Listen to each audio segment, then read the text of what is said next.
All afternoon, scores of telecom employees were contacting the Hunter office of the Public Sector Union using the very tool they rely on for their livelihood. But by 3 o'clock, the callers' inquiries about with telecom were getting a gloomy answer. Hundreds of positions in the Hunter and the North will go under a major shake-up at the telecommunications giant, much to the shock of the union. Very angry. Like I said, we've been in consultation to reorganise telecom with the unions, and we had no hint that the redundancies were going to be of this size. According to union figures, 153 jobs are to go from the Newcastle area. Telecom claims it's only 110. Gosford will lose 71 positions, Tamworth 48 and Armidale 38.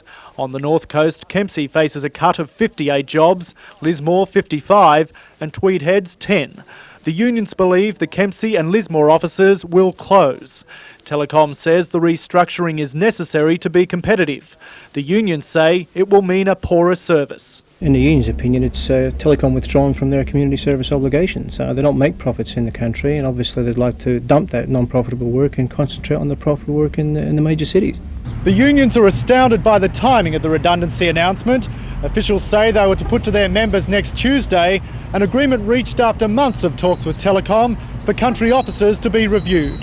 Certainly have been stabbed in the back, and I think unless Telecom withdraw these redundancies, the resolution that will be going to our members next week will not be to accept the agreement we thought we had negotiated, but it'll be a resolution to go into an industrial dispute.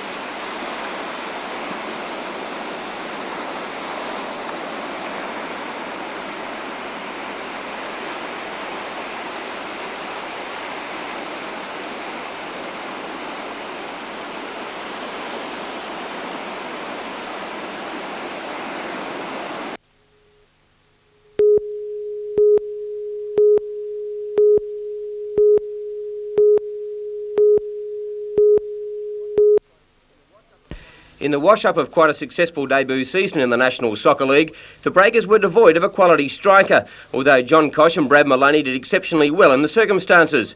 However, the signing of current Socceroo striker Warren Spink is a great start for the Breakers, but it hasn't come easily. It's been a long time coming. I've worked hard for it. I said I would get quality players, and he's the first of the quality players that I've been after, and thankfully we've got. And I think not only the Breakers, I think, but the public of Newcastle are going to be pleased that we've got that player that we set out for. A former English player, Spink first kicked a ball in Australia in 1982, played with former Melbourne club JUST and then joined Preston. This past season, Spink slotted home 9 goals, below average for him, but he is a quality player. Spink will become a full-time development officer with the Breakers, joining the club after his current tour of the Americas with the Socceroos. And manager Bruce Stow can't wait. The lad's a proven goal scorer, but he's a quality player outside the box as well as inside the box, and I think the fact that he's now away with the Australian side on the tour of the States is proof in fact that he can play.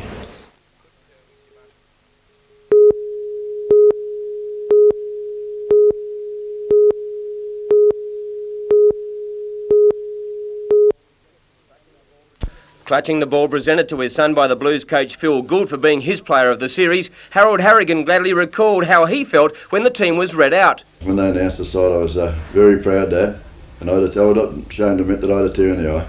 What about the big fella? Yeah, well, he was getting a bit close that too. I was that happy for him, the amount of work he put into it, and I thought he got his just rewards with the green and gold. Mother Judy was at home at Belmont, and although she had heard the team on radio, received the phone call in the middle of the night. Finally ended up going to bed about 12:30, and I heard that he was in the side, and I'm in Disneyland, and then the phone rang. Paul rang me from down there, giving me a phone call, and he was that excited, and I was really excited to hear from him. He wanted to let me know he's in the side. I said I already knew, Judy wasn't able to watch the first 10 minutes, fearing the early brutal exchanges in the State of Origin war. Just as well, but there won't be any such fears again. Everybody said they'll never get a game as hard as the Origin game, so I think I might keep my eyes open for the first 10 minutes of that one. And the feeling shared by Harold and Judy come Friday week will be... It's hard to imagine, like it's such a big thing in this so short a space of time. Like you always thought he was going well, but this year's just unfolded as one you'd ever wish for. It's just been unbelievable, really. You keep thinking it happens to other people's children, not your own,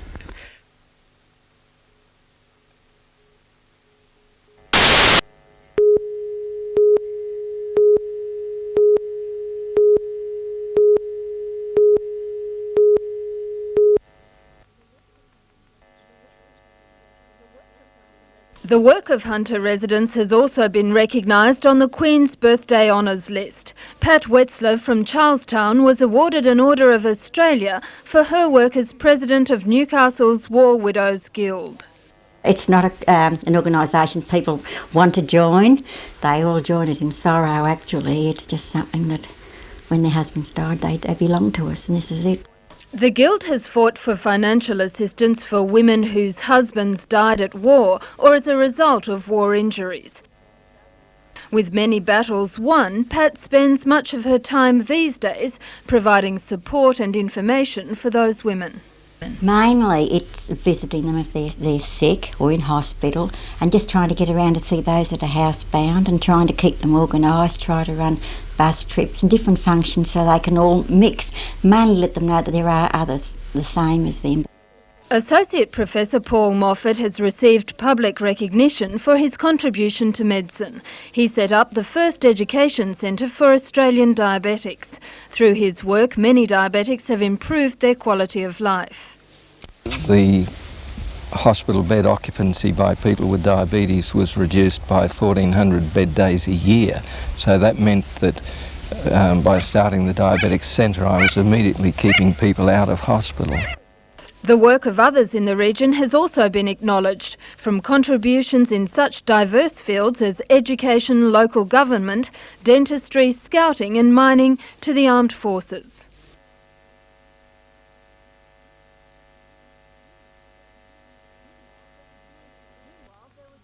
Meanwhile, there was no talk of republicanism at Learmonth Retirement Lodge in Hamilton.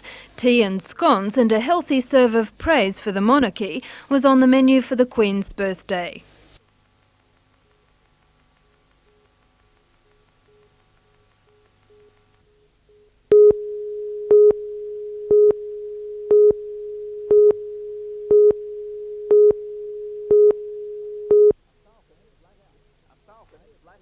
A falcon flat out. Today, a CAT scan put paid to Terry Dozier's hopes of playing on Saturday. X-rays showing a swollen disc. It's quite a reasonable protrusion of the disc and it's irritating that nerve. Dozier collapsed in agony during the Falcons' loss to South East Melbourne Magic. I started to panic because I didn't feel that kind of pain before. But I've played through pain before, so I thought I could play through it as well. If the Falcon forward has a backache, coach Tom Wiseman has a headache. The one thing Newcastle needs to beat the Kings is height. Well, Dozier's gone and centre Paul Kuiper is still sidelined with a knee injury. People are going to have to really give 110% this ball game to make up. But basketball's a team game, and you never know what a team's going to do or who's going to perform for the team until they're given the opportunity. How long will Dozier be out? He says give him a fortnight. If I'm ready to play, I'm not going to come out thinking about not hurting my back again. I'm going to come out and play as hard as I did before I hurt my back. So if it does recur, then there's something only God Almighty himself has control over. But for now, he's got his work cut out, just getting off the table.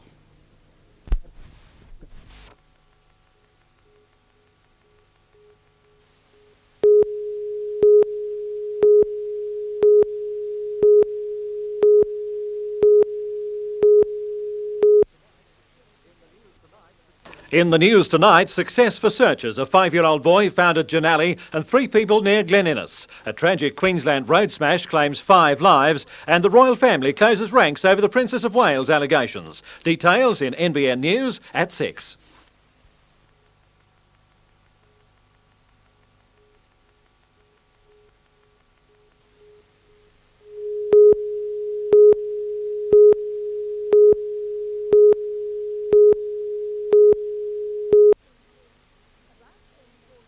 About 10:40 this morning, telephonists at the Mater Hospital, Sue Bailey and Jenny Hines, felt their office shake vigorously. Another earthquake. It really felt, we were really frightened because it really shook hard.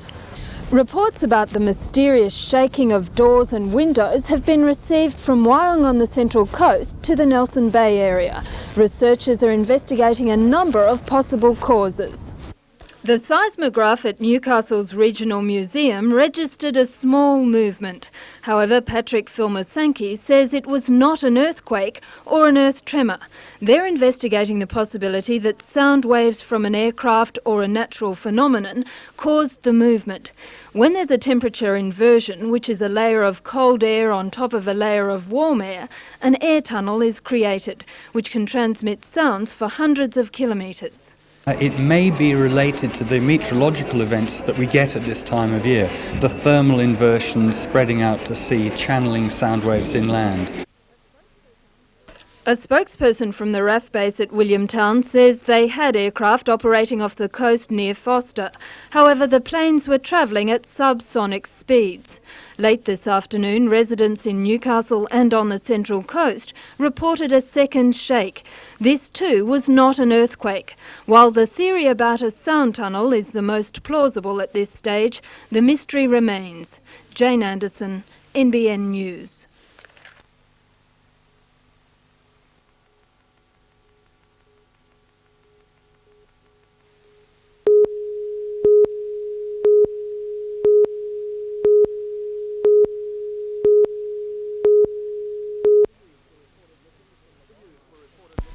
The youths were reported missing from the Warramah Detention Centre at about 10 a.m. on Sunday. Despite an extensive police search, the three remained on the loose until 8 o'clock that night when one of the youths surrendered to police at Toronto, south of the city.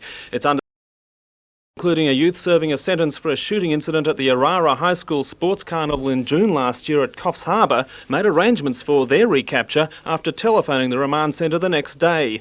All three appeared at a hearing this afternoon where they were each sentenced to 6 weeks in custody to begin when their current sentences conclude.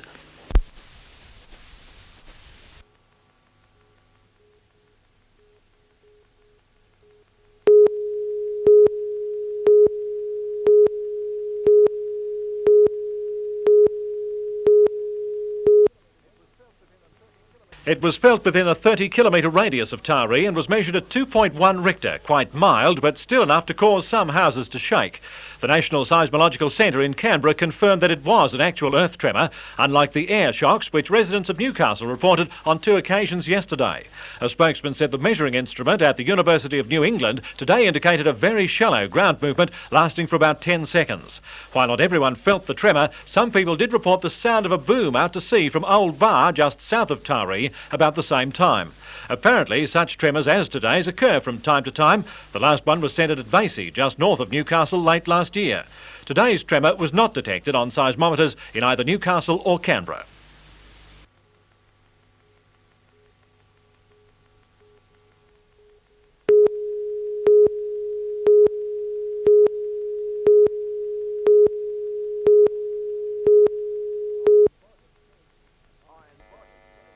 Iron body, iron concentration. A combination which has catapulted Dennis Dye onto the world bodybuilding stage. Age has definitely not wearied him. The new Australian Masters champion is fitter than ever.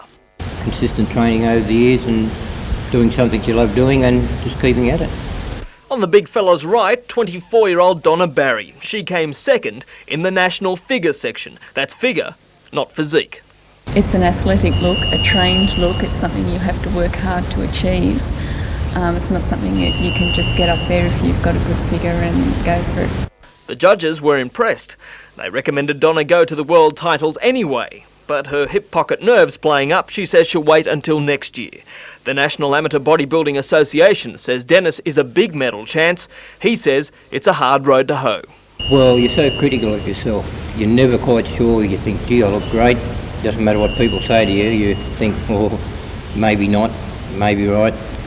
And I think that's the major thing of whether you've got the confidence to know that you look right at the right time. The Maitland Muscle Man leaves on June 20th.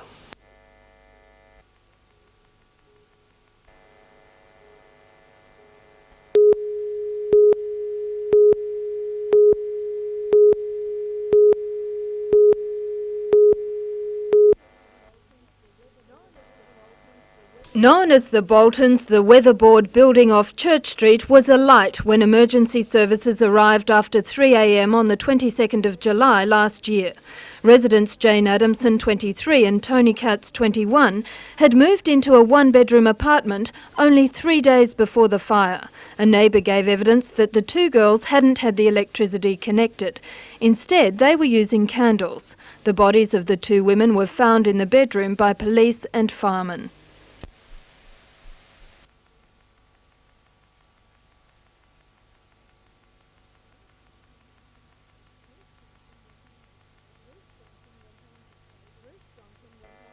Bruce Johnson went on to say that in his opinion the fire had started because of careless or accidental misuse of candles in the bedroom. He said the fire had developed a considerable amount of smoke which would have overcome the occupants quickly. The matter was adjourned until the 21st of July. Jane Anderson, NBN News.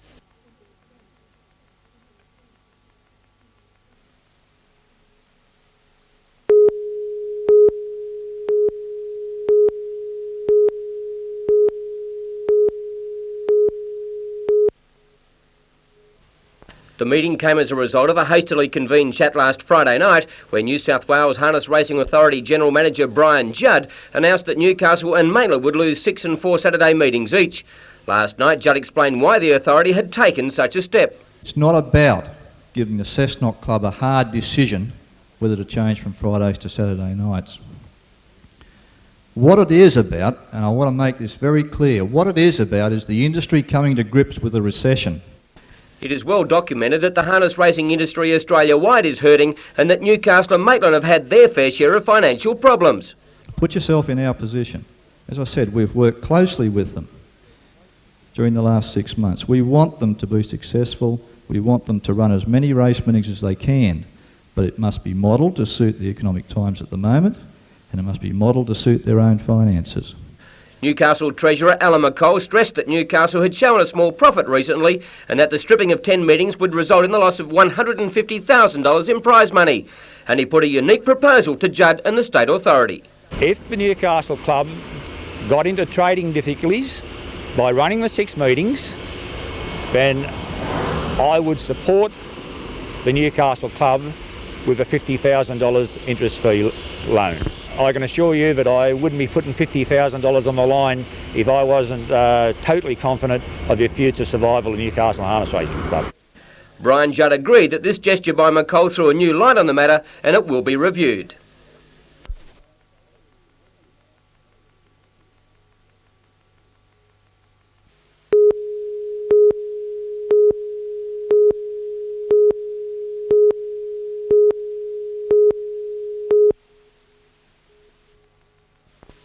It's become a familiar scene at the Hamilton bus depot. At 10 o'clock, the fleet of 160 government buses came off the road, allowing drivers to attend a 4-hour stop-work meeting. But when Newcastle buses grind to a halt, so do commuters. Were you aware that Newcastle's government buses were off the road for 4 hours today? Oh, don't tell me. About 300 drivers met to consider a 10-point workplace reform package from State Transit designed to reduce operating costs. If those costs don't come down, State Transit says the private sector is set to take over Newcastle's public routes. Before today's stop work meeting, the Chief Executive of State Transit, John Brew, sent this letter to the drivers urging them to accept the workplace reforms. In his letter, Mr. Brew sounds a warning that if the drivers reject the package, they're virtually throwing their jobs away. Despite that warning, the drivers are standing firm. Members reaffirmed their decision of April 30 to reject State Transit's package and call on State Transit to enter into meaningful negotiations based on honesty and fact. Mr. Winwood believes the dispute is set to widen with 7 meetings in Sydney over the next 2 weeks. Meanwhile, the Stockton ferry was going nowhere for 2 hours this morning as members of the Firemen's and Deckhands Union held a stop-work meeting. To Stockton residents, their suburb on the other side of the harbour may as well have been an ocean away as they waited for the service to resume.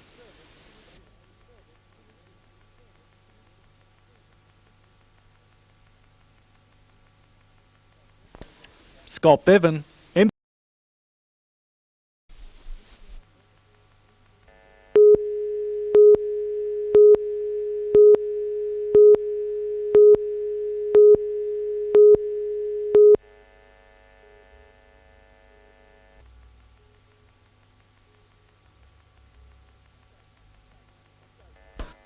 what does happen when you put the cat out?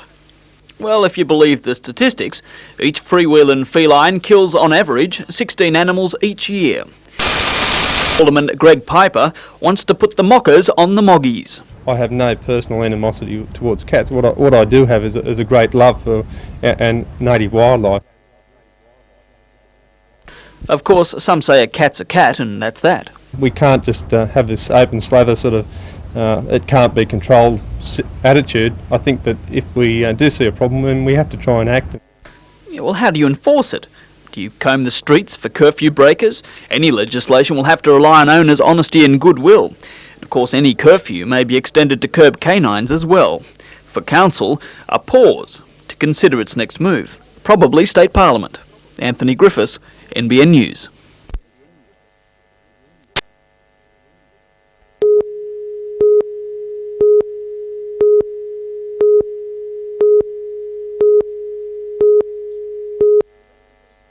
Representatives from the Health Department's Medical Complaints Unit were in Newcastle today. They're investigating a complaint made to them about acupuncturist Hans Buitenhaus. Buitenhaus has claimed to be able to cure cancer with herbs and acupuncture. While the lawyer and Health Department investigator weren't able to comment about their inquiries, the head of the Complaints Unit, Marilyn Walton, said the complaints must be recent, as the unit has only 6 months to deal with the matter. President of the Acupuncture Ethics and Standards Organisation, Christine Burl, also viewed NBN's reports about Hans Buitenhaus. Although she too would not comment on the specific case, she says her organisation does not have the power to stop a person practising as an acupuncturist. We could ask for their resignation from the organisation, etc., or we can put it to votes within the disciplinary committee. But the situation still evolves that even if they no longer belong to our organisation, they're still allowed to practice because there's no statutory regulation. Unlike doctors, acupuncturists are not controlled by a registration board. A spokesperson for the Health Minister, Ron Phillips, says registration will not be possible until a national review of registration requirements is completed. At present, the only way the public can be protected is through a court prosecution, but that must be done within the 6-month period. Jane Anderson, NBN News.